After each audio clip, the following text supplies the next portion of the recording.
的讲座即将开始，请大家尽快就座。为不影响演讲进行，演讲开始前，请务必关闭您的手机。拍照请勿使用闪光灯，谢谢您的配合。Ladies and gentlemen, welcome to 水清理 Physics Lectureship, Institute of Physics, Academia Sinica in 2017. The keynote speech of Professor William Bialek. We are about to begin. Please be seated. Before we start, please switch your mobile phone to the silent mode. Also, no food or drink and no flash photography are allowed in this conference hall. Thank you for your cooperation. 现在，我们请中研院物理所李定国所长上台为我们开场致辞。To begin today's lecture, we are pleased to have our director, Dr. Li Dingguo, to deliver his opening remark.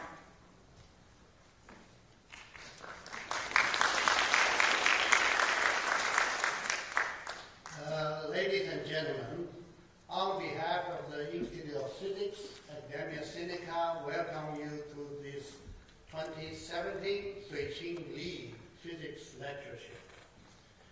First, I'd like to thank Suiqing Li Foundation for Basic Science.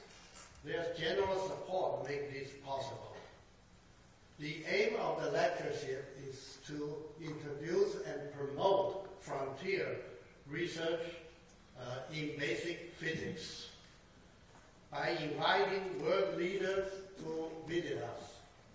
During the visit, the visitor and the lecturer would have a chance to interact with our colleagues, to participating in workshops, tour the labs, and discussing with the colleagues, and also held a general talk like this. And there will be a forum for discussion after this talk. This is the second event of this series. 2 years ago, in 2015, we had the honor to invite Professor Kip Song from Caltech to give us the talk about Big Bang, black hole, and interstellar. And when he was giving the talk here, several weeks before that, they already detected the first signal of gravitational wave. So we'd like to take this opportunity to congratulate Professor Song for receiving this year's Nobel Prize in Physics for his contribution to the detection of gravitational waves. And today, of course, besides gravitational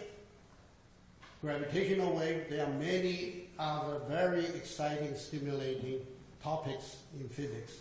So we will bring you another one today. Before I do that, I just want to remind all of you, we have some papers and pens on the desk. If you have questions, please write down, and we will have a chance to answer some of that.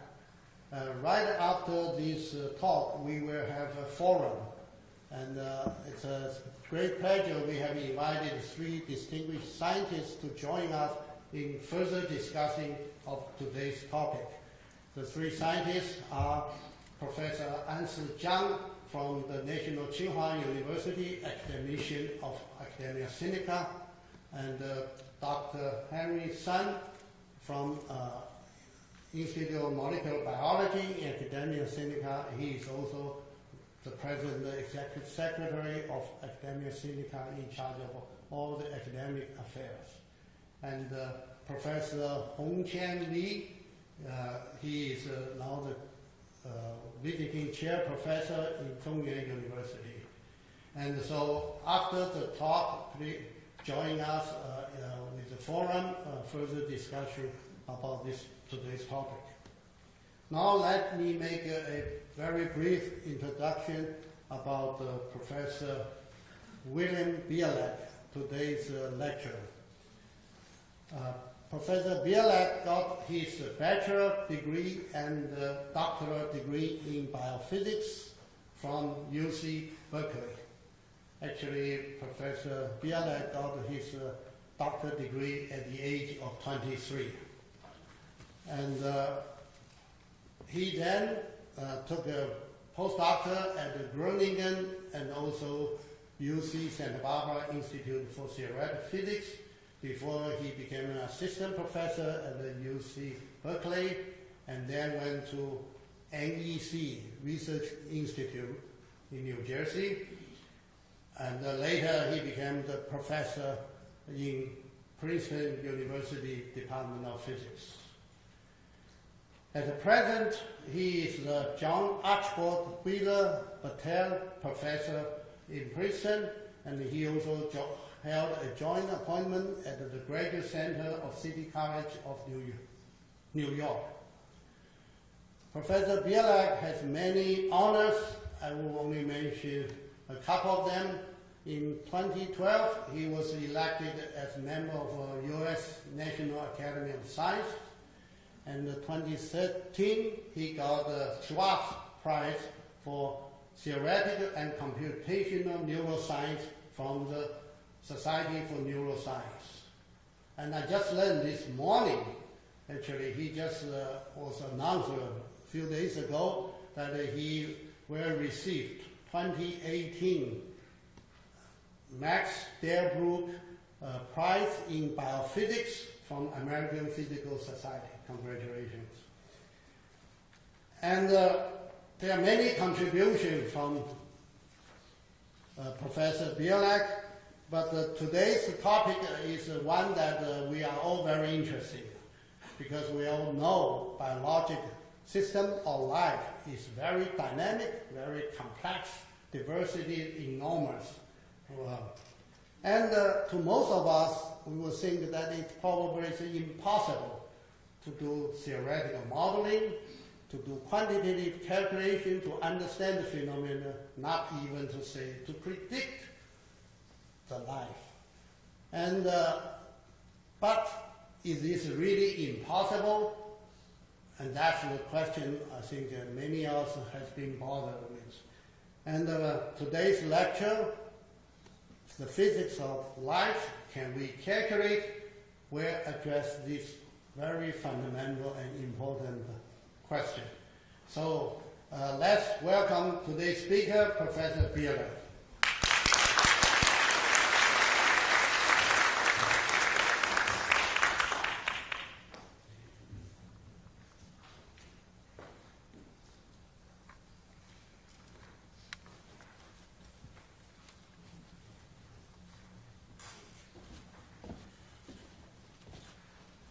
So thank you. It's a great pleasure to be here. This is my first time in Taiwan, and it's been quite wonderful to have the chance to meet colleagues and hear about what's been happening, and to sample the cuisine also. Being the second in a series after Kip Thorne is hard. It's a very charismatic fellow. So, in addition to being a great physicist. So,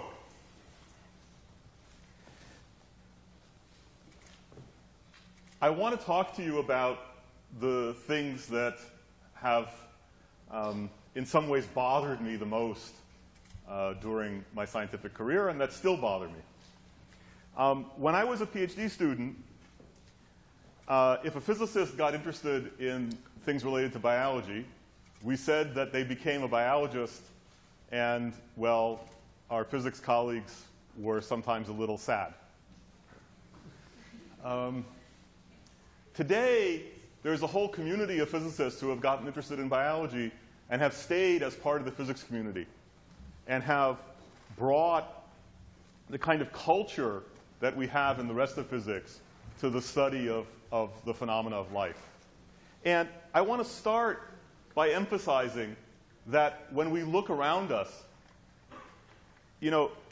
so much of physics today seems like it's focused on things that are very esoteric and hard to get your hands on. But that's because we've been at it for a very long time. So many of the more obvious things are now understood, but the things that are more obvious on the surface are now well understood. Shouldn't this work? Okay. You haven't, perhaps. So you've all seen this. This is a flock of birds. And it's really quite striking. There are thousands and thousands of them. They are, at the same time, very ordered in that they fly in the same direction, and yet somehow very fluid and dynamic. And it's kind of mesmerizing to just watch them. And this looks like the kind of phenomenon, you ask yourself, where does this come from? What are the birds doing that allow them to make these beautiful patterns? And maybe this is the kind of thing we ought to be able to understand in the same way that we understand the beautiful flow of fluid over a waterfall.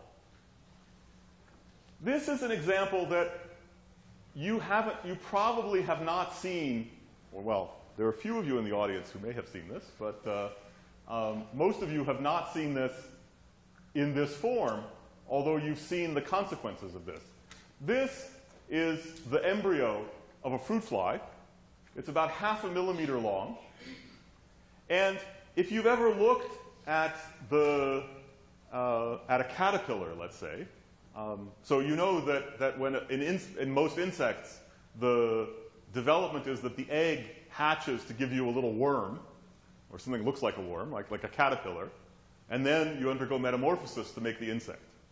So for a butterfly, the little larval form is called a caterpillar, and it's very cute. For a fly, it's called a maggot, and it has bad associations. Now, this is a fruit fly, so it really shouldn't have any bad associations. Right? There are other kinds of flies that are found around rotting flesh. Those aren't so nice. But you know that when you look at the body of a caterpillar, you see that it comes in segments. This is 3 hours after the egg has been laid, and this particular fly has been genetically engineered so that one molecule, one particular kind of molecule, will glow green when you shine light on it. And what you're seeing is over the course of about 15 minutes, leading up to that 3-hour point, you develop a series of stripes. And those stripes are the blueprint, the plan for making the segments of the body. And it's astonishing.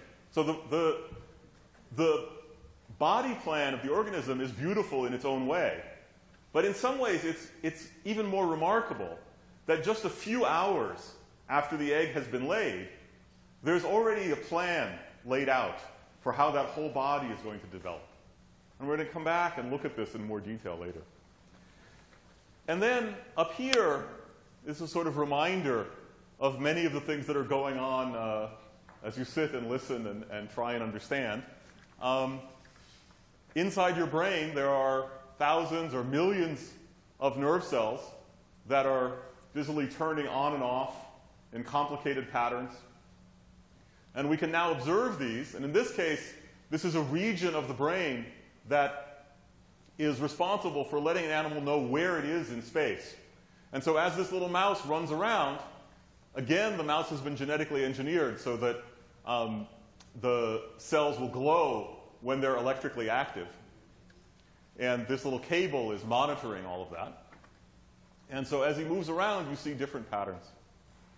So there are things that are happening that are very, very macroscopic. So the distance scale here is hundreds of meters across. Here it's 0.5 millimeter across. So the difference between this picture and this picture is, well, let's see. If this is 0.5 millimeter, so I need 1,000 to get up to a meter and another 100 or so. So this is almost a factor of 1,000,000 in scale. And this is somewhere in between. On every scale that you look, you see these remarkable behaviors. And as a physicist, I would like to understand how these things happen. But even more than that, what's characteristic of physics is our ability to make predictions. We can, to a remarkable extent, start with very basic principles that are universally applicable and calculate mathematically the consequences of these principles and see how those principles play out in different contexts. And it is really an astonishing achievement of humankind that we're able to do this. It's a many centuries long project, which is not at its end, but has come incredibly far. On the other hand, this enormous progress in our ability to describe nature in mathematical terms has kind of left the phenomena of life behind. And these kinds of behaviors somehow have evaded mathematical description. So can we do something about this? Now, just to drive this point home, let me remind you that physics as we know it today kind of began 400 years ago with Galileo.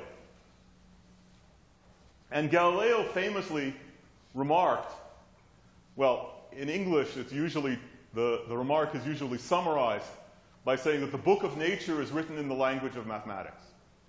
Now, actually, the original is much more eloquent. My Italian's not very good, so I'm not going to try and pronounce all this. But as he's remarking, so it's written, so the first thing to notice is that 400 years ago, what we would now call physics was referred to as philosophy. And it's written in a great book that lies continuously open in front of our eyes. I'm speaking of the universe and so on. It's written in the language of mathematics. And he then, having noted that the book is written in the language of mathematics, he explains that if we don't understand, if we don't learn the language, we are condemned to wander forever in an obscure labyrinth. So the original is much more poetic than the summary, and much more threatening, right? It says that if you don't manage to master the language of mathematics, not only won't you understand what's going on in the world around you, but you'll be wandering in this labyrinth. I think that we should understand what Galileo was saying, not to mean that he had seen the book and he knew that it was written in mathematics, but that rather it is mathematical description that we're searching for. And that search is what became physics. Right? How do I describe the world in mathematical terms? And what Galileo also understood was that if I understand the world in mathematical terms, then when I make predictions about what will happen, the predictions come in mathematical form, which means that you predict numbers. You don't just predict that when you drop something it will fall. You predict exactly how far it will fall as a function of how long it's been falling, right? To use the thing that Galileo was actually studying. And similarly, in many other contexts, we have not just predictions in words about what will happen, but we have predictions in numbers. And when we make predictions about numbers, when we say that if you do this experiment and you measure this quantity, you will find that the ratio of this quantity to that quantity is 7, then if you measure 5, you know that you were wrong. And that numerical precision, the fact that you can make predictions that come in numerical form and test them, is what has given physics its enormous power. So, the problem, of course, is that the phenomena we're really interested in nature are often quite complex. And the complexity, the obvious complexity of the world we live in leads, I think, to many people not sharing Galileo's optimistic view. So there is a cartoon in the United States, which many of us enjoyed very much, called Calvin and Hobbes. And I don't know whether it made its way to Taiwan, but in particular, so the star of the show is Calvin, this little boy, and he gets into various misadventures in his life.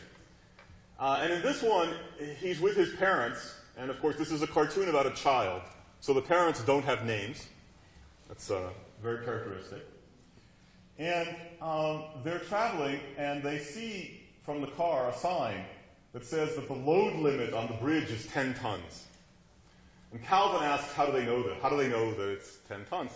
And as you can see, the father says, well, they drive bigger and bigger trucks across the bridge until it breaks, and then they weigh the last truck and rebuild the bridge. And the mother is, of course, completely shocked by this and says, well, you know, if you don't know the answer, just tell him. And Calvin doesn't know what to think. He's kind of puzzled and says, oh, I should have guessed. Now, there's a lot going on in this cartoon. In particular, you know that mothers and fathers are very different in how they treat their children. And maybe that's the most important thing in the cartoon. But I want to draw your attention to the fact that in the father's view of the universe, there's no possibility of calculating in advance the load limit on the bridge. Right? There's no such thing as a theory that would allow you to predict how much weight the bridge could carry. Now, of course, in the old days, that was true. People built bridges and they fell down. But now you can actually predict that if you put a certain amount of steel and a certain amount of concrete, you can hold up this many trucks. And you don't need to weigh the last truck. So this view of the world as being, you know, at best we can understand things by trial and error. We raised our children in New Jersey, in Princeton, and the great hero one of the great heroes of local history is Thomas Edison. And so school children in New Jersey, and actually throughout the area, visit Thomas Edison's laboratory, which is now a museum. And Thomas Edison also, he had a view not very different than Calvin's father. So, you know, if you want to build a light bulb, then you just keep trying. And you try out different materials, and eventually one of them works, and now you've invented the light bulb. So in addition, there's another problem which has to do with who invented the light bulb. If what you do is you send 100 people off to try things, it's not clear why you get credit for inventing the light bulb. But and you should also worry about how much those people were being paid. But more importantly, it enshrines for our students a view of the world which is kind of anti-theoretical. Okay, let me make a more serious point, which is that the great evolutionary biologist Ernst Mayr, who lived essentially the entire 20th century, who wrote many books on evolution, he reacted to Galileo's comment about the book of nature being written in the language of mathematics by saying that, of course, Galileo said this, but that's because he only knew about physics and astronomy. If he knew about biology, he never would have said this. So if you think of Galileo as asking us to go out and search for a mathematical description of the world, because that would give us great predictive power and test our understanding, you have great biologists like Mayr arguing that this enterprise is just hopeless. So there's really a problem here. And what it comes down to is the question of why you should ever believe that the complexity of the world can be captured in relatively simple and universal mathematical terms. And I wanted to give you this is somehow the tension between physics and biology. And it's also, I think, the tension between physicists as professional scientists and the general public. That we believe that the world is describable in mathematical terms and that we can make successful predictions in surprisingly complex situations. And we sort of ask the rest of the world to take this on faith. And quite specifically, as scientists, we're not supposed to ask people to take things on faith. Right? That was an important difference back, particularly in Galileo's time. So why should you, if you don't have a long physics education, why should you believe that complex phenomena in the world can be described in simple terms? And so let me give you a glimpse of one example where physics has been extraordinarily successful, and it's precisely in the ability to describe complicated phenomena in the real world in many different contexts. And this is the problem of fluid flow. So what you see here is, in this example, you see a vortex in water. And this vortex is generated by spinning a small object. And the scale here is a few centimeters. And you can do this experiment in your bathtub at home. Right? You can spin something, and you'll cause the fluid to flow in a vortex, and you can see this behavior. Okay? And in fact, if you're really, if you have the right equipment in your kitchen, you can do it also, with a blender or something on your kitchen counter. And all of these things are happening in water on a scale of centimeters. Now, this is a somewhat more dramatic example of the same kind of fluid flow. The fluid which is flowing here is the air, and it's also flowing in a vortex, but this vortex is hundreds of meters across. This is a tornado touching down. And in this case, the fluid flow is, again, water, and here it's, again, air. And these are flows. This is a flow on a larger scale, and this is a flow on a yet larger scale. This is a hurricane. And you see the motion of you can sort of see although these are static pictures, you can imagine the flow of the air in circles around the eye of the storm. And it doesn't take too much imagination, even from these static pictures, to realize that the way in which the air is flowing here and the way in which the water is flowing here, and similarly here and here, are all very similar to each other. And that similarity is not an accident, although this spans, this is 1,000 kilometers across, and this is centimeters across. So again, this is a factor of 1,000,000 difference in scale. The similarity of these pictures ultimately results from the fact that the same equations describe fluid flow in all these situations. So even if you don't know the equations, you can look at the flows themselves and see that there's something universal that allows you to go into your bathtub and do experiments that will teach you about what's happening on the scale of continents. Okay? And it's what the mathematics does is to make it more than an analogy and tell you how to move from here to there precisely. But the fundamental thing is to realize that you can just look at it and tell that you're seeing something very similar. So, is this kind of unifying power of mathematics strong enough to deal not with the complexities of fluid flow in the atmosphere or in your bathtub, but with the complexities of life? Well, now we have a problem. And I think the best way to illustrate this problem is to dive very deeply into an example. And rest assured, there will be no exam on the equations that are on the board. They're only there as icons. Okay? So I want you to have the visual impression. Don't worry about what all the terms mean. So this is work from the early 1950s. And it's landmark work by Hodgkin and Huxley. And what they were doing was trying to understand how it is that signals are transmitted in the brain. Now, if you touch something with your fingertips, there are cells in your fingertip that respond directly to the pressure. Those cells are actually unusual for cells in your body in that the other end of the cell is in your spinal cord, which means that the cell is 1 meter long. It's very thin, so you do really need to look under a microscope in order to see it. But it's also 1 meter long. So the signal is carried over this 1 meter distance, and it's an electrical signal. You can measure the flow of electrical currents.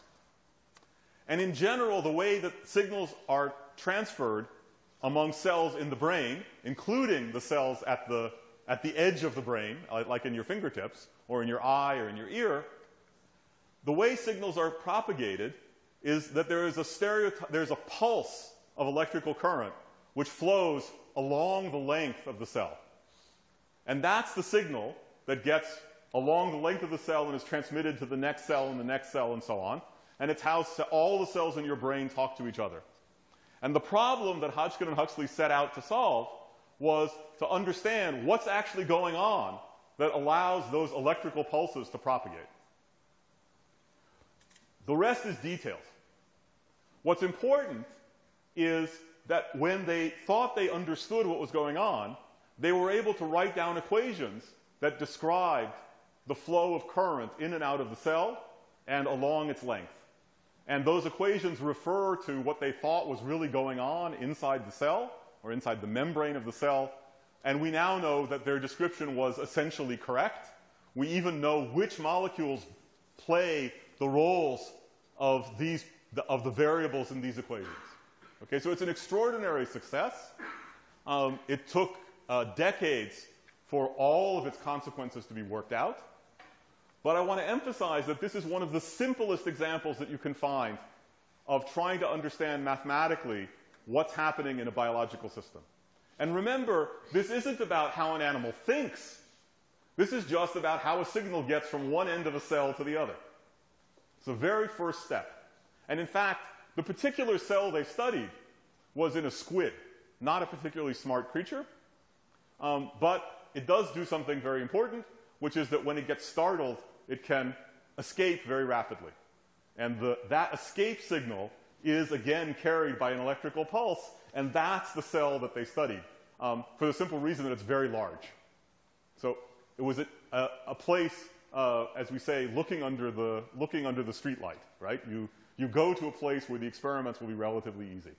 And as it turns out, the description that they gave is in outline the description of how all nerve cells work, except most cells in your brain are much more complicated than the cell that they studied in the squid.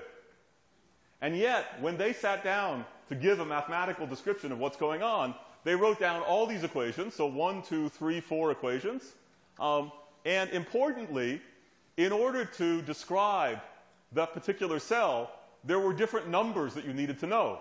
And there's 1, 2, 3, 4, 5, 6, 7, 8, 9, 10, 11, 12, 13, 14, 15, 16, 17. There are 20 different numbers that you need to know in order to describe the cell. One cell, and a relatively simple cell at that.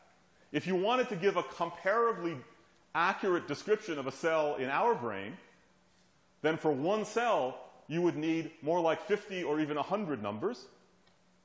And remember that there are billions of cells in your brain, and the numbers are different for each cell. So by trying to follow this Galilean dictum that you should go out and search for a mathematical description of nature, you could say that it was, on the one hand, incredibly successful, even in this complex biological context. But on the other hand, it was a complete disaster, because you ended up with a description that has all these seemingly arbitrary numbers in it.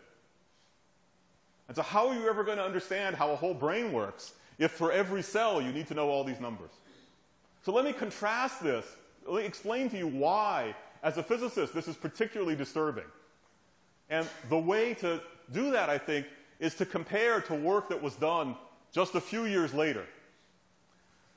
So many of you know that if you take an ordinary piece of metal, like copper or aluminum, and you make it very, very cold, then all of the electrical resistance disappears.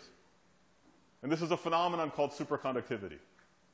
So one consequence of this is that if you made a loop of copper wire and you start a current flowing in the loop, then ordinarily that current would eventually disappear and the wire would just heat up. But if you cool the wire down to very low temperatures, all of the resistance disappears and the current will flow forever. And actually, that's not hypothetical. You can do that experiment and you can measure how slowly the current is decaying. You can't measure any decay at all, and the bound is longer than the age of the universe. Okay, so it really is forever. And this phenomenon was discovered in the early part of the 20th century, and for 40 years, or nearly 50 years, it was one of the great mysteries.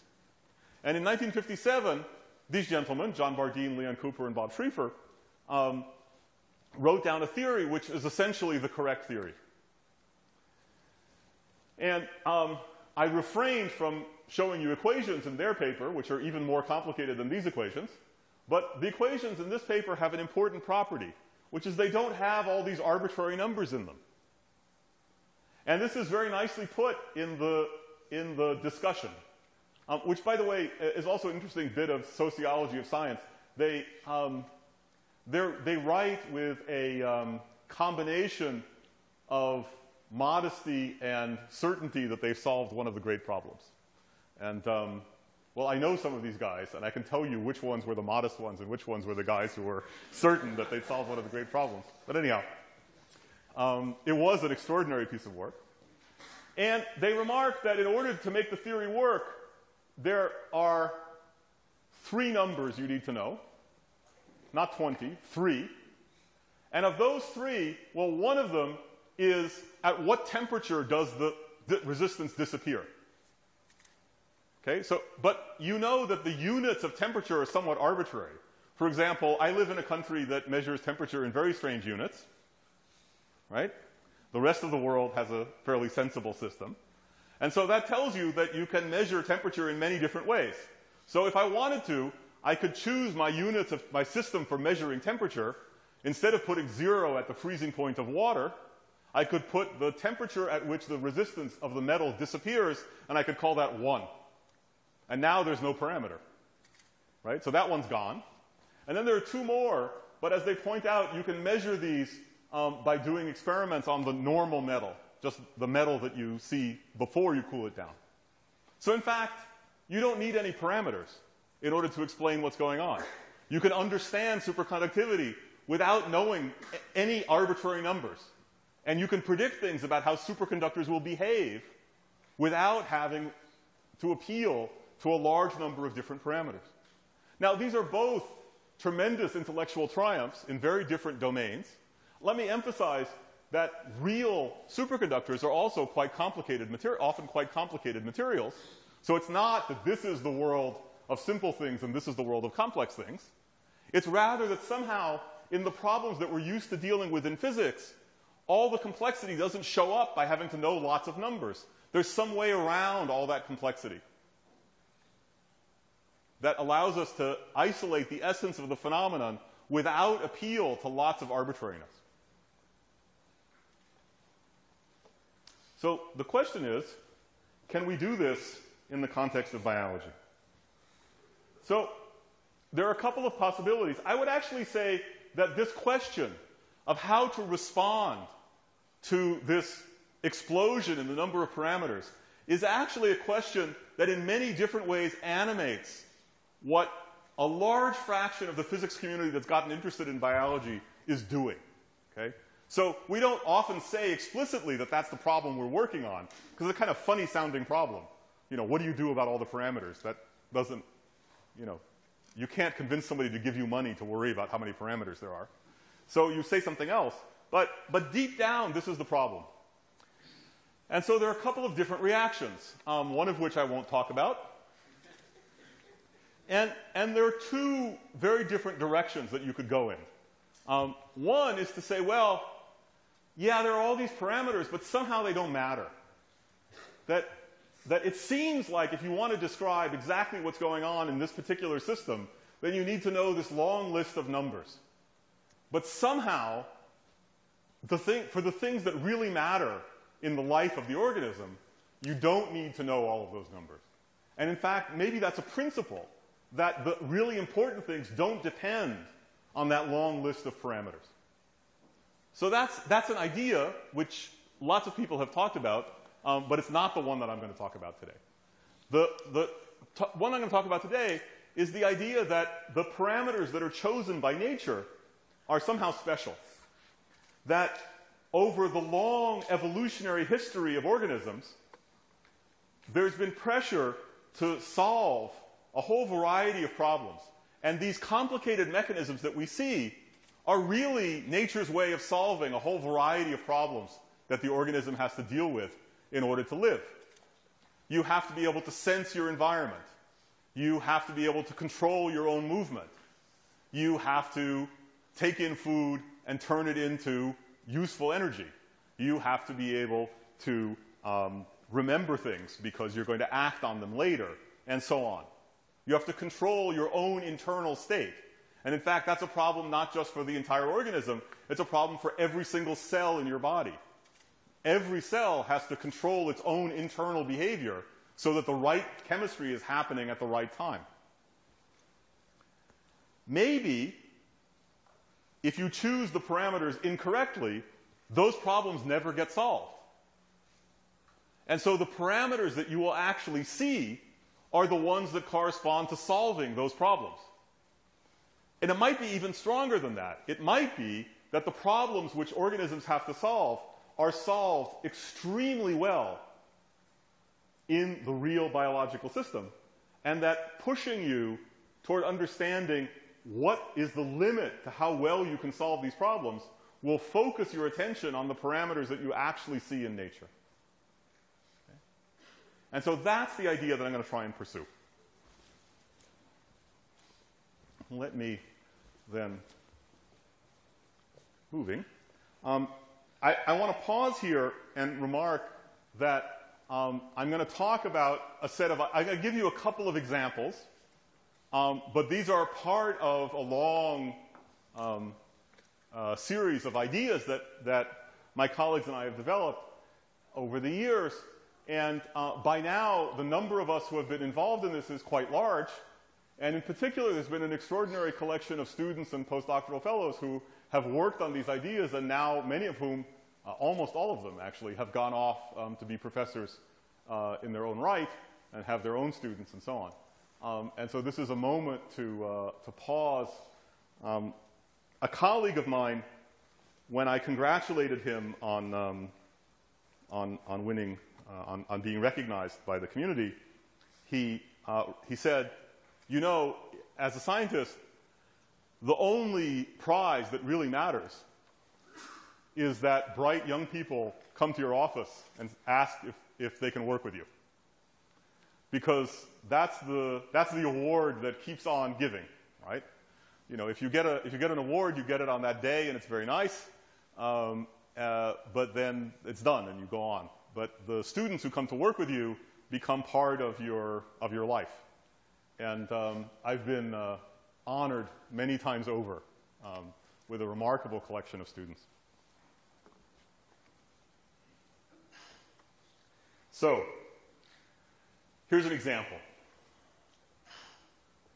I want to talk about vision, and I want to talk about a very simple part of your visuals of vision, which is, as I walk across the stage here, one of the things that I'm doing is understanding how fast I'm moving. And I understand that, well, because I can feel my legs as I walk, but I also know how fast I'm moving because I see the world moving around me. And all animals do this. It's one of the most basic things we do with our visual systems. And as I say, all animals do it. We do it. Flies do it as they fly around. And for them, of course, it's a very serious problem because they're moving so fast. Right? And they're small, so if they hit something, it's quite disastrous. So the question is, how does your brain, or for that matter, the brain of an insect or any other animal, how do you estimate how fast you're moving based on what you see? So let me emphasize that just like in a camera, right, if you think about your digital camera taking a movie, there's no direct signal inside the camera that tells you how fast anything is moving. The only thing you get is how much light is falling on each pixel of the camera as a function of time. So let's imagine that you were taking the movie as you were walking along, and you took one slice through the movie. Right? I should show you a full, I should show you a picture and then show you how the picture changes in time. But that's complicated. So let me think about one slice through the picture. So if I took a slice through the picture, I might see something that looks like a slice through this, right? There's some bright red thing, and then a yellow bit, and then some more red, eventually some greenish stuff, and then some blue, and so on. And then as time goes on, the picture is changing, and what's happening is that everything is moving to the right. Okay? So this is very simple. If you look at this, you can tell that something's moving because I can follow the objects, right? Here's a red object, and it used to be over here, and now it's over there. And here's another red object, and it moved over there. And here's a blue object, and so on, right? And so you can see that there's something moving. So if you were faced with these data, how would you calculate the speed at which something's moving? Well, if you sit here, what you notice is that the way in which things change in space and the way they change in time are related to each other. Because what it means to move is that the thing which was a little bit to your left at one time then moves to your right. So if you ask, what's the difference between what you see at one moment and the next moment, that's proportional to the difference between what you see at one point and the next point. So if you walk through this whole picture and you just estimate what is the difference between what you see at neighboring pixels in space and what's the difference from one moment to the next, it turns out that if you plot those against each other, then this complicated picture collapses to a line. And the slope of that line is how fast you're moving, right? The slope of that line is this slope, which tells you how fast everything's moving. So if you look at this, you would say that using your visual system to estimate how fast you're moving is really easy. All you have to do is this calculation. Go to every point on your retina and measure the difference between that point and its neighbor, and that point and what that point sees a little later in time. And out will come an estimate of how fast you're moving. And that would be true, except that you never quite get to see that. Let's imagine that this is what's happening in the real world, but your image of it is a little bit messy. Just a little bit. In fact, it looks like this. And if you go back and forth, if I were really good, I would have put them at the same level so that going back and forth would be easier. Whoops. If you go back and forth, sorry. You can see that they're different. This is a little bit messy, but not much. Why is the image that you have in your retina a little bit messy? Well, there's fundamental physics reasons that the light that arrives at your retina comes in the form of photons, discrete particles of light. And the photons arrive essentially at random. The rate at which they're arriving is related to how bright the light is, but the individual photons arrive at random. And so if you don't count for long enough to collect a lot of photons, then you see a picture which is a little bit grainy, sort of like an old photograph. It's also true that the cells in your retina are themselves not perfect, and so in addition to the randomness that comes from the photons, there's a little extra randomness that comes from the biology. But now, that little bit of randomness that has been added, if you try to do the same thing you were doing before, instead of getting a nice clean line, you get a blob. And now when you see this blob, you don't really know what you should call the speed at which you're moving. You might think, well, on average, it must be the line that goes through the middle of this blob, but how do you know that? Maybe this guy, which is off on the side here, is really the right answer, or this guy, or this guy. So what this blobbiness tells you is that there will be some uncertainty about exactly what the velocity really is. And that uncertainty can be traced back to the randomness in the data that you started with. And if the data are a little bit random, then there's a limit to how accurately you can measure motion. And there's nothing you can do about that. The only thing you can do is to do the best possible job. And in order to do the best possible job, you have to do a very particular calculation. You have to do something smarter than what we've done here. So how can we learn about what that calculation is? Well, what we said here was that the calculation is built out of measuring the difference in space and the difference in time. So the experiment that you can do is to go take a walk in the real world and build a camera that is designed to mimic the properties of your eye. Actually, in this case, the experiment done by my colleague Rob de Ruiter was not to mimic the properties of our eyes, but the properties of a fly's eye, because we were particularly interested in how flies compute motion. But in fact, it's more general. So you build a camera which is matched to the properties of the fly's eyes, and then you instrument the camera so that you can measure how it's moving as it rotates up and down, side to side, and around. And so effectively, you get to sample every time, every point in time, you learn something about how the velocity at which you're moving is associated with the movie that's actually falling on your retina. And then you can go and analyze those data, and you can ask, when I see a certain difference in space and a certain difference in time, how fast am I actually moving? And if the picture that I showed you before was the right answer, then all the points that correspond to moving at the same speed would be along these straight lines. Instead, you see something funny. Maybe out here, right, you move along this line and it stays red, which corresponds to moving backwards very fast. And out here, it stays blue, dark blue, which corresponds to moving forward very fast. But in here, which is actually where you spend 90% of your time during the walk in the woods, there's something very funny going on.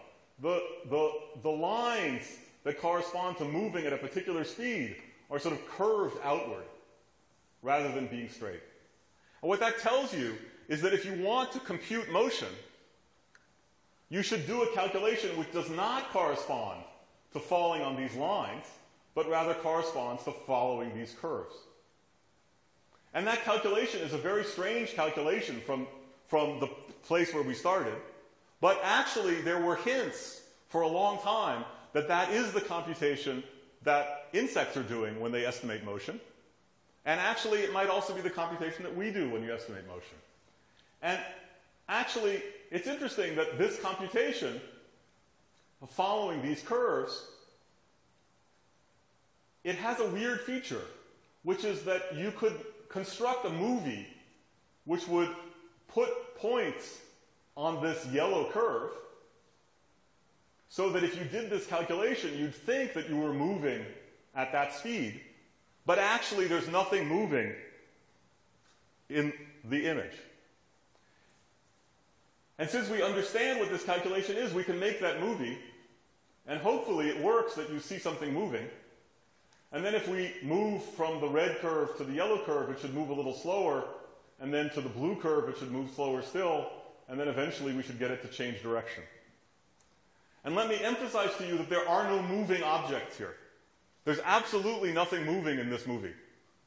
What we're doing is we're generating movies completely at random. And then we take a completely random movie and we delay it a little bit in time and then add it back to itself. And when we add it back, we shift it in space. And the amount by which we shift it determines the velocity at which you think it's moving. But there are no moving objects. So why did I give you this example? Well, the idea here, wrong one. The idea here is that in order to survive in the world, you have to be able to estimate how you're moving. And for some animals, this is really crucial. And they use their visual system to do it. And in fact, there are experiments to show that the precision with which the fly can estimate motion using its visual system is very close to this limit that I was telling you about that comes from the little bit of randomness in the data that they start with. But then you ask, well, what calculation does the fly need to do, or do we need to do, in order to make that estimate as precise as possible? Well, one thing you could do is you could try to literally make a model of what the brain is doing. And that model would have all of those cells in it, like the ones that Hodgkin and Huxley were describing. And every one of those cells would have 20 or 30 or 40 parameters. And you'd have to determine all of those parameters in order to predict what it is that the fly is doing. The alternative is to say, well, wait a minute. It really matters to the fly that it do a good job of estimating velocity. And so I can calculate what would be the best way for it to do it, to get an answer which is as precise as it can be.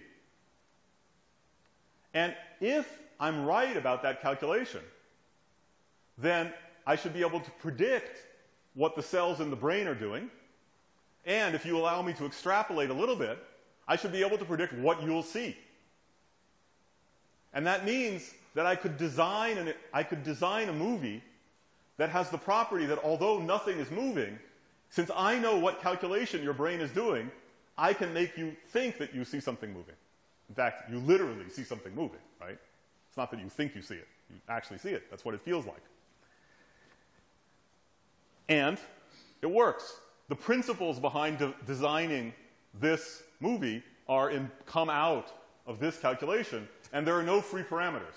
The fact that this works doesn't hinge on knowing what every single cell in your brain was doing along the chain that leads to your perception. It hinges on knowing that the calculation you're doing is the one that is the best calculation you can do to arrive at as accurate an estimate as possible, given that you have a little bit of randomness in the data that you start with. And so by articulating a principle that says that the function has been driven to the best that it can be, given the physical limitations of the data that you started with, I can circumvent all of these parameters. So let me try one more example, which is from something that we're working on now. And this is to go back to that beautiful movie of the fly developing. So here you see a real caterpillar, and you'll notice that the body comes with stripes. And here you see the embryo, in this case of a fly, not a moth, but it doesn't matter. As I say, these are just prettier. And here again, what's been done is to make particular molecules that we know are relevant glow green or orange.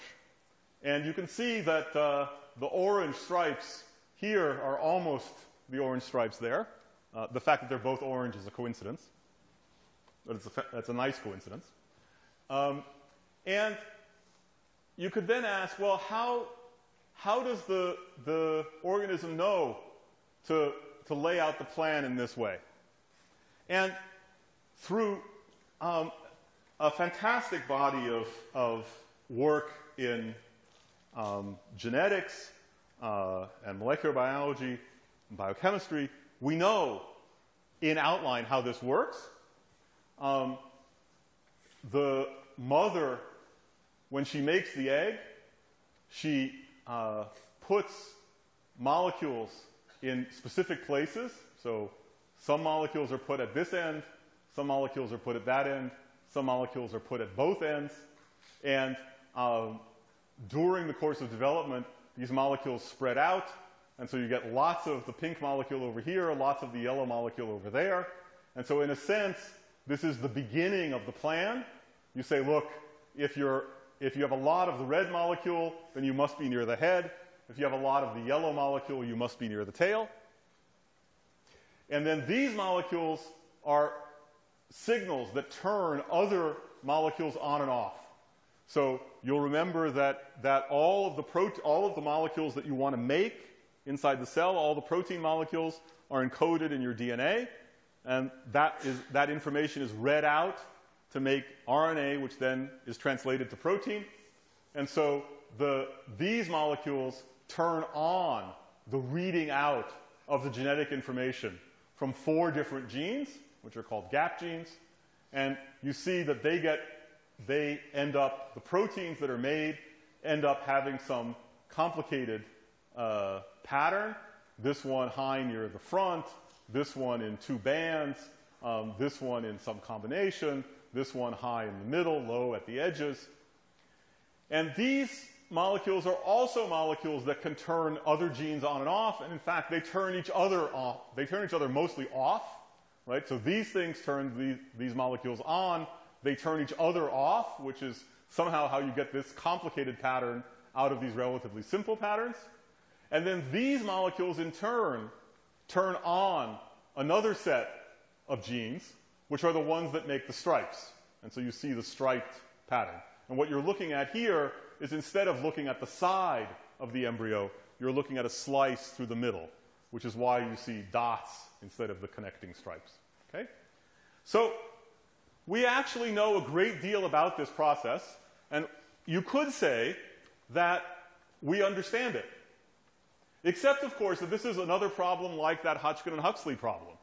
If I actually wanted to turn this picture into a calculation that allowed me to predict the presence of these stripes at particular places, then there's an enormous collection of parameters I would have to know. Every single one of these arrows contains 2 or 3 parameters. Right? And it's actually more complicated than that, because when 2 arrows converge on the same place, you have to tell me what happens. And it's not clear how many parameters are needed for that. So again, this is one of these very complicated systems.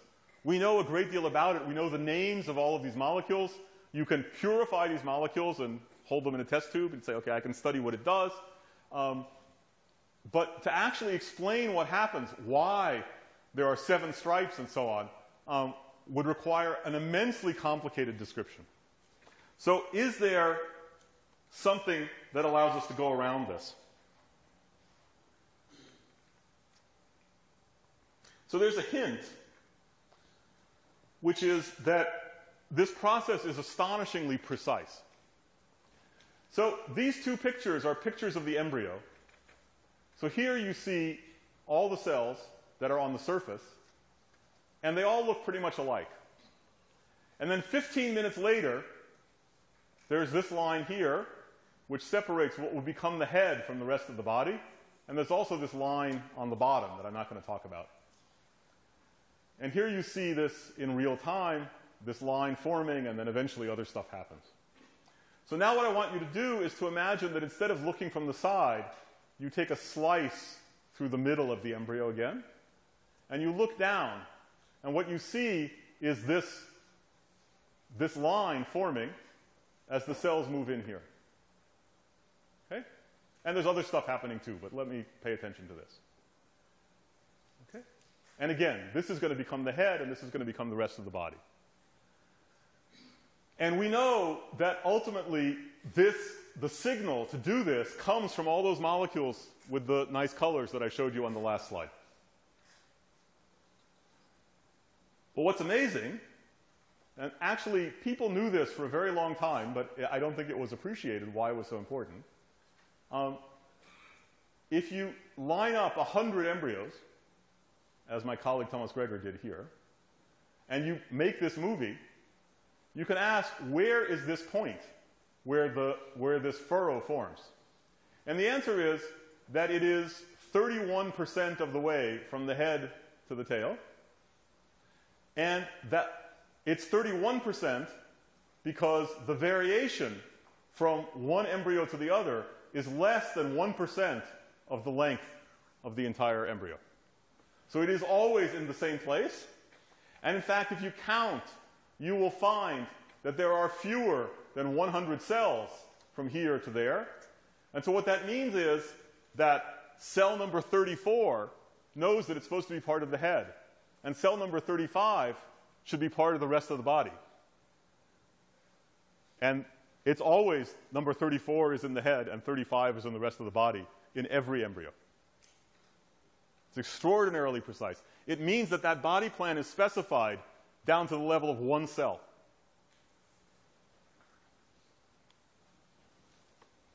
Now,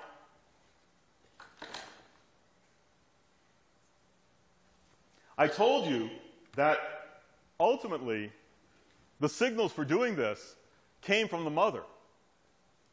And we can measure those signals, or my experimental colleagues can, with a variety of techniques. Some of the pictures that I was showing you before were ones where what you do is you stop the action by gently cooking the egg, and you make an antibody against the molecule that you're interested in, and then you attach a fluorescent molecule to the antibody. And so you soak the embryo in the antibodies, they attach to the molecule, and they carry with them the fluorescent molecule. And the result of that is that these things then glow. All right? These things then glow, and you can measure how bright the glow is, and that tells you how many molecules there are. The modern way to do this is to genetically engineer the fly so that it makes a fluorescent version of the molecule that you're interested in. So you don't have to do the fancy stuff with the antibodies. Now, there are pluses and minuses to the different ways of doing it. But here's one of those genetically engineered flies. And you can now zoom in and see that the nuclei of all of the cells are glowing. And if you look carefully, you can see that as you go toward the tail, the glow is getting dimmer and dimmer. As you go toward the head, the glow is getting brighter and brighter. Now, we know that two cells that are right next to each other can decide to do different things. One becomes part of the head, one becomes part of the rest of the body. But if you look at two cells that are right next to each other, I'm pretty sure that if you're sitting in the back of the room, you can't tell the difference. And in fact, we know that if you measure very carefully, two cells that are right next to each other, they each have about 1,000 molecules in them. It's not so many. So you might have thought that this is chemistry, and chemistry involves lots of molecules, but not inside a cell. Inside a cell, many crucial molecules are present in such small numbers that you could literally count them. So imagine that you zoom in and count the molecules. You'll find that two cells that are right next to each other, they differ by about 10%. So one of them has 1,000 molecules, and one of them has 900 molecules. And so you might think, well, okay, I don't know, I can count to 1,000 and I can count to 900, and those seem like very different numbers. So the problem is that the cell, there's no method for the cell to stand outside of itself and count all the molecules. Right? We can do that because we're looking at it, but the cell can't do that. But the whole nucleus is about 6 microns across, whereas the target that you're looking for is 3 nanometers. So if you know what these distances mean, that's great. But another way to do it is to imagine that you scaled everything up so that the nucleus was 1 kilometer across. It was the size of a neighborhood. And then the target that you're looking for is 0.5 meter across. It's this big, right? It's the width of your body. So now you understand the problem. You're living in a neighborhood, and the neighborhood has some number of people. You can't go from door to door and do a census and count them. You stand in one place, and what you count are the people who walk past you. And now you want to know, did 10% more people move into the neighborhood? Or is this a holiday weekend and 10% of the people left town? Now, obviously, if you stand there long enough, you'll see everybody, and you'll know the answer. But you don't have forever. You'd like to make the decision quickly. It's also true that if the people moved around faster, that would help, right? Because you'd see more of them in the same amount of time. And obviously, if you were a little bigger, it would be easier because you miss some of the people, right? So if you think about this problem of trying to measure the size of your community by counting the number of people that cross your path, all those same considerations apply inside the cell. That little piece of DNA is effectively counting how many molecules there are, and it does it by waiting for these molecules to arrive, much as you would if you were waiting for people to walk past you.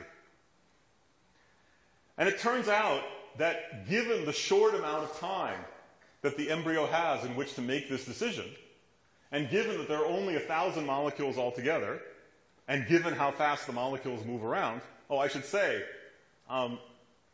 with people, it's a little easier, right? Because people tend to walk in reasonably straight lines. The molecules move around at random. So counting them is even more difficult, right? The result of this is that if you're willing to count for a very long time, you can get an accurate estimate.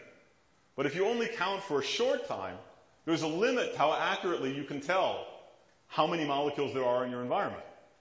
And if you work out all the numbers, it turns out that this 10% difference is very close to that limit on what the smallest difference is that you can detect. In fact, if you're not careful, you will conclude that this is impossible. Except, of course, it's not impossible because it actually happens. But it's close. And in fact, the cell has to do a few tricks in order to make sure that it works. So this suggests that in the same way that our visual system has tried to squeeze as much information about motion as it can out of the data that's collected by our retina, the cells in the developing embryo are squeezing as much information as they can out of a very limited number of molecules. So I want to take this idea one more step, and this is a little dangerous because this is something we're working on right now, and so, it might be wrong, but I want to leave you with a flavor of the kind of thing that we're doing.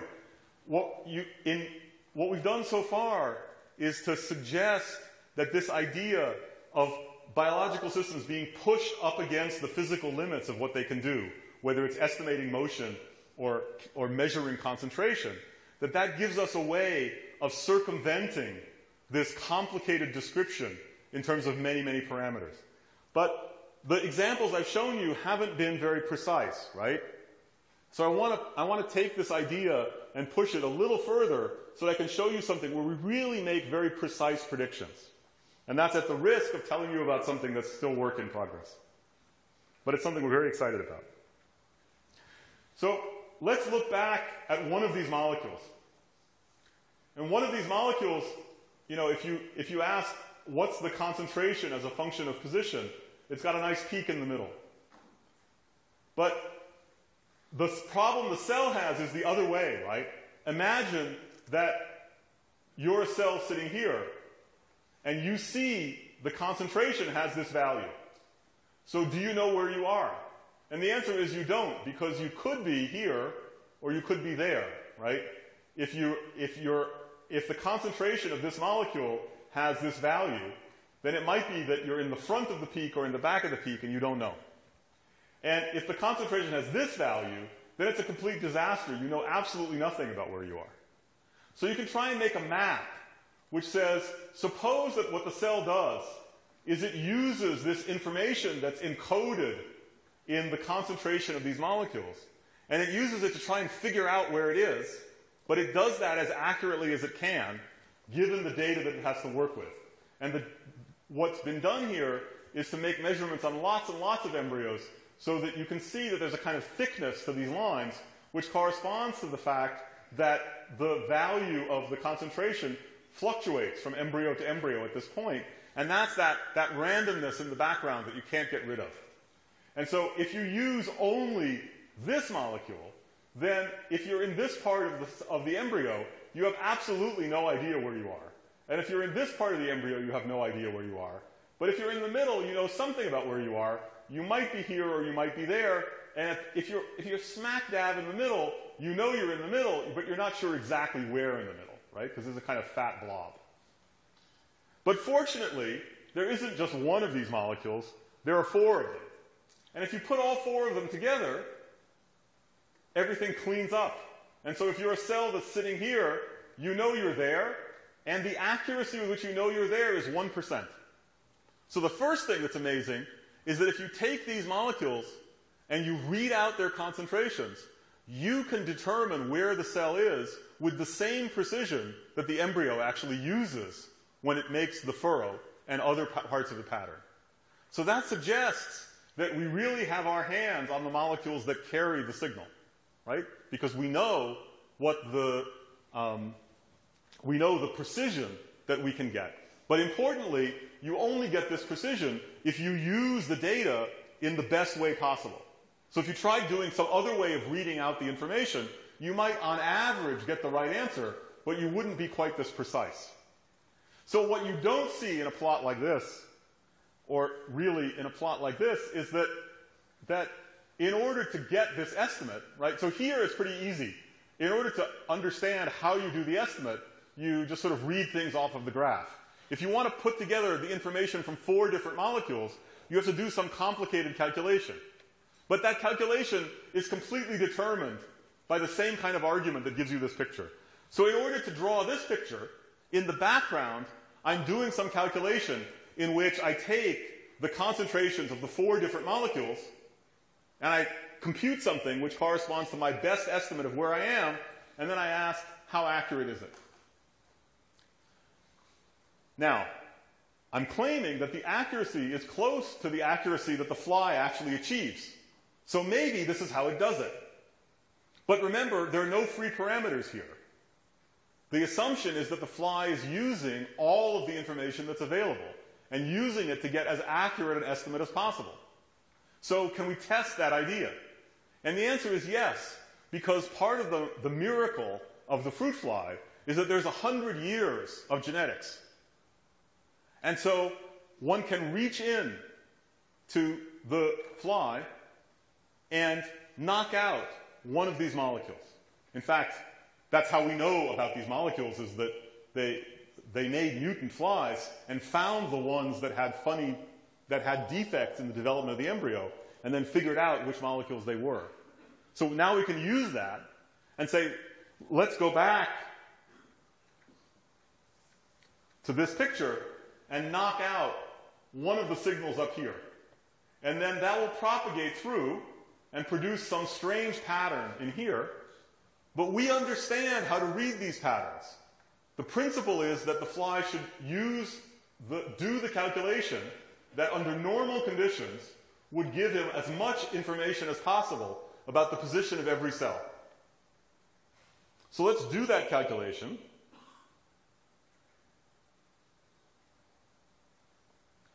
And let's do it in one of these mutants. And if you do it in one of these mutants, what happens is that instead of getting a line that says that a cell that's sitting here knows exactly where it is, the cells are a little bit confused. The cells in here aren't very confused, right? They actually are hugging the line that runs on the diagonal. But the cells out here are totally confused. They don't know where they are at all. And the guys out here are sort of interesting because they're pretty sure where they are. They're just wrong.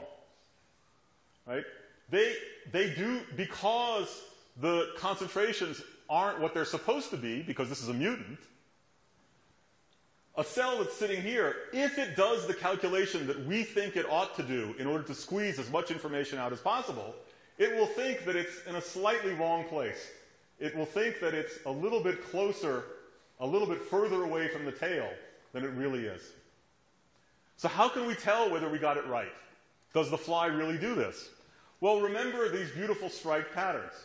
So here's a measurement of the concentration of the orange protein. Okay. Now, think about this fellow sitting right here. He thinks he's at the place where this stripe ought to be. So if you follow this line, it goes back to this stripe. That's not where it's supposed to be, right? It's supposed to be here. But he thinks he's there, so he should make a stripe. And he does. And you can do more of these, and you can do it with not just the orange one, but the green one and with another one. And they all work. What's amazing is there are other examples. I'm only showing you one here. There are examples, for instance, where this map has a very funny form. And instead of basically going like this and just being broken, there's a piece that gets duplicated, where the cells that are sitting out here think they're all the way at the other end of the fly. And correspondingly, they make this stripe at this position. And there are tricks from modern molecular biology that allow you to know that they didn't just move this stripe a little bit over, they actually made a copy of this stripe. Okay? So I'm going to leave you here because this is the frontier of our understanding. And what I want to emphasize is that this is an example in which we've been able to follow this idea of the organism squeezing as much information out as possible. And as possible means down to the limits that are set by the randomness of the behavior of the molecules, which in this case we can measure. And by following that principle, you're able to make predictions, for example, about what will happen in a mutant fly. And there are many different, remember I told you there are 3 different inputs from the mother. So you can knock them out 1 at a time, and you can knock them out 2 at a time. So you can make 6 different mutants, and actually there are more variations than that for reasons that are a bit technical. And in every case, things basically work. And in fact, in most of the cases, they work with this incredible precision down to 1%. So we started with this dichotomy between the unifying power of mathematics as it's expressed in physics and the sort of frustratingly complex problems of biology. And what I hope to have given you a glimpse of is that there's at least a path for us to take clear theoretical ideas, in this case, squeeze out as much information as you can. And in fact, that was the same principle we were using when we talked about visual motion. Squeeze out as accurate an estimate of velocity as you can. So, information is an incredibly precious commodity for the organism. And it is carried by signals that are surprisingly weak. We walk through the world and we don't have the impression that the signals around us are ambiguous or noisy or random. We think we know what we're looking at. But that's because we're doing very powerful calculations that literally make sense out of the world for us. And if you take the principle that those calculations have been selected by evolution to be as accurate as possible, to be as informative as possible to the organism, then that becomes a theoretical principle from which you can actually derive behaviors that you can measure. And in this example, it becomes a very detailed set of quantitative predictions that can be tested and have now been tested in much the same way that we test other quantitative predictions in physics.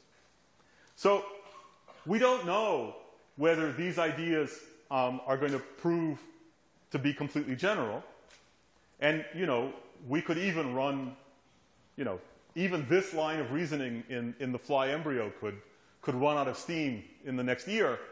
But I find it exciting that we're at a moment in the development of our subject where it becomes possible to have this kind of discussion.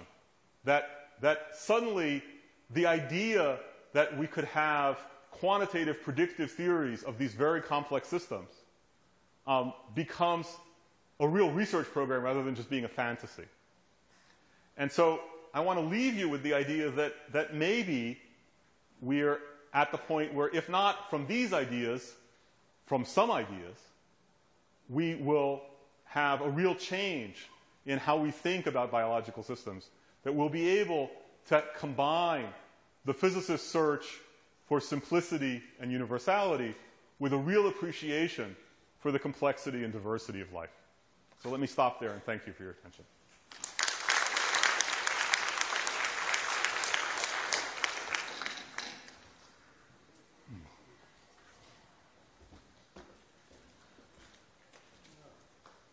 Well, we ever have a chance to have a question and answer, but since we have a few minutes, if you have an urgent question, one can ask via this microphone.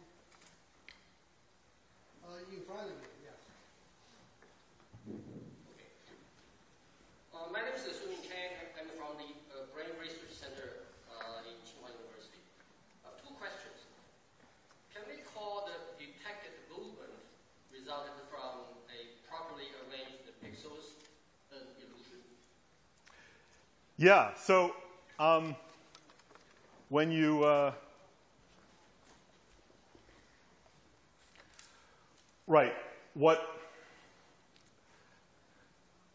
So as a physicist, right, when a physicist goes in the lab, it's very important to distinguish between two kinds of errors that you make in the laboratory. There are random errors, and there are systematic errors. Now, when you try to process data, you usually have to trade off systematic against random errors. So, for example, if you try to smooth something out in time, the more you smooth it out, the more you suppress the random noise, but of course you're losing something by smoothing. And you try in the laboratory to make this trade-off have the property that you can make the random errors go down a lot, but not introduce too much systematic error. So the same thing is true in our perception. As we try out different ways of calculating, for example, how things are moving, if we do one calculation, we'll be more sensitive to the random errors. And if we do another calculation, we'll get rid of the random errors, but then we'll make systematic errors. We'll just get the wrong answer on average. And so the best you can do is to trade these off against each other, and that's what's going on in that calculation. But as you point out, a systematic error in our perception has a name. It's called an illusion. And so what this does is to highlight for you the idea that doing the best processing of data is always this trade, and you can never escape. The only question is how far to one side or the other do you get pushed. And the surprise here is that on a sort of everyday life, the problems of random errors are so big that you're pushed to do a calculation that makes significant systematic errors, which is why you see the illusion. You had one more question. Yes, the second question is about those strips. Isn't the actual concentration of each molecule a parameter when you want to do some calculation? So I think the way you should think about it is that what we learn from the data is the mapping from concentration to position. And once that map is learned, the principle by which we learn the map is make the estimate of position be as accurate as possible. So we don't have to set any parameters. We learn some things from the data, but our theory, in a sense, doesn't have parameters in it. So it's amazing that the cell can use chemical concentration to measure the position precisely. So, and you can mess it up. So my question is, if the cell supposedly goes to tail, and you mess it up, you go to the neck region, will it become tail? It will grow a tail at the neck. Will it become neck? Okay. And if it becomes neck, then what's the signal to let them know, right, what they should become? So,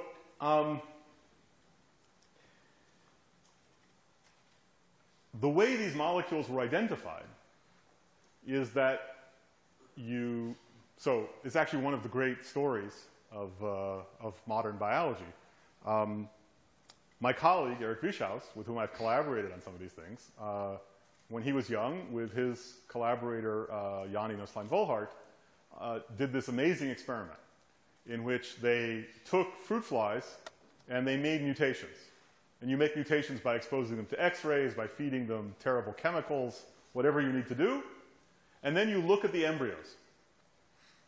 And you see, here's a mutant that has something funny in how the embryo develops. So we put that aside. And then here's another one, and another one, and another one. And when they got to around 100 different mutants, they discovered that they started seeing the same errors appearing over and over again. And that if you crossed these mutant flies with each other, which, by the way, is tricky to do because they have a tendency to die, right? If you get your embryonic development wrong, you usually don't become an adult, okay? So there's a lot in the background of how you do these experiments. They showed that basically when they got to about 100, they were finished. There were no more new errors. And what that meant was that there's only 100 genes. And once you have those 100 genes, I'm talking in round numbers, right? So once you have those 100 genes, that's how the body plan gets laid out. So part of the answer to your question is, of course, these errors propagate to produce something wrong in the body, because that's how we know these are the molecules. There's a slightly more detailed question you can ask, which is it ever possible for the animal to correct the mistakes later on? And the answer is that some of these mistakes can be corrected, but at an enormous cost. So if you make one of these mutant flies, certain ones, some of them, at the beginning of their development, they're completely messed up. And then later on in development, they somehow miraculously fix things. And so some people would say, oh, so it proves that this stuff at the beginning doesn't matter. You can get it wrong and fix it later. But that's not true, because half of them die. So yes, you can fix it, but at this gigantic cost. So yes, it really is true that these variations in these early molecules end up making, it's not just that they make patterns in the concentration of the molecules that are wrong. They actually end up trying to make the wrong body plan. And of course, there are famous examples of extreme versions of this. Later on in development, you can do things like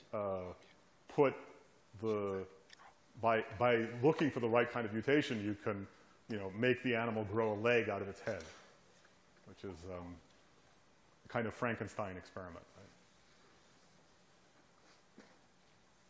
Yes. Oh, okay, maybe now we'll stop and we will come back to the forum. You can write your questions, we can ask.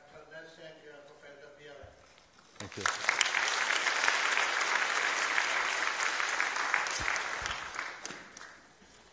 现在是中场休息时间，预计3点50分开始进行讲座论坛讨论与讲述互动，欢迎大家参加。请李定国所长、李世昌院士、陈志强研究员及讲座筹备委员老师们一起上台与讲者合影。It's time for intermission. The forum will start at 3:50. All of you are welcome to join the discussion with the speaker. Now we would like to invite our director, Dr. Li Shichang, Dr. Chen Zhiqiang, and organizing committee to come to the stage for group photos.